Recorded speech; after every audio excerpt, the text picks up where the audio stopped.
Commander Jolani ने Israel को फौरन अब सीरिया सेना हटाने की धमकी दे दी है। जुलानी ने यह धमकी अमेरिका के जरिए इजराइल को दी है। इजराइल के ताजा हमले के बाद जुलानी भड़का हुआ है। जुलानी के अब अमेरिका से कहा है कि नेतन्याहू काबू में रहें और इसी के बाद अमेरिका ने इजराइल को $8 अरब के हथियार सप्लाई करने का सीधे ऐलान कर दिया है।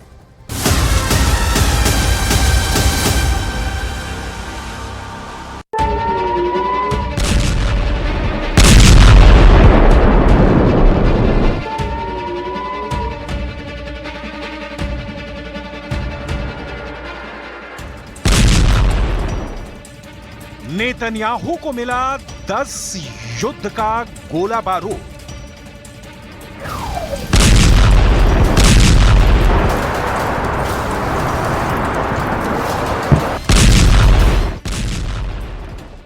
जुलानी हो या खामेनेई, हमास हो या एर्दोआन,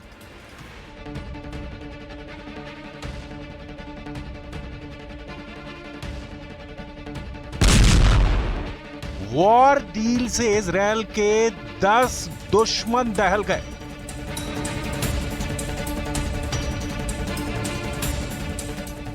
गाजा की तबाही क्या कम थी? क्या कम था सीरिया की बर्बादी? या फिर किसी से कम है लेबनान का यह बारूदी बवंडर जो अब इजराइल को 10 युद्ध लड़ने के हथियार मिल गए हैं? एक अकेला इजराइल चाहे जितने दुश्मनों से घिरा हो, उसकी ताकत कम नहीं पड़ रही। किसी भी फ्रंट पर इजराइल अपने दुश्मनों से कमतर नहीं दिख रहा। बावजूद इसके नेतन्याहू को 10 युद्ध जीतने का हथियार मिल गया है। 500 पाउंड के बम, फाइटर जेट, अटैक हेलीकॉप्टर, मिसाइलें। युद्ध के मैदान को कब्रिस्तान बनाने वाले हथियार इजराइल को मिलने जा रहे हैं। वो भी तब जब सीरिया के नए लीडर कमांडर जुलानी ने इजराइल को काबू में लेने की धमकी दी है। सीरिया में इजराइल के हमले से भड़के जुलानी ने व्हाइट हाउस को नया मैसेज भेजा है।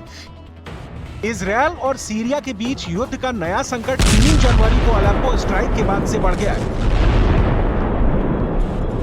द यरूशलेम पोस्ट के मुताबिक सीरिया के नए लीडर अबू मोहम्मद अल जुलानी ने अमेरिका से इजराइल पर प्रेशर डालने की अपील की है। जुलानी ने इजराइल को सीरिया के बफर जोन, जिसमें माउंट हार्मोन भी शामिल है, से पीछे हट जाने की धमकी दी है।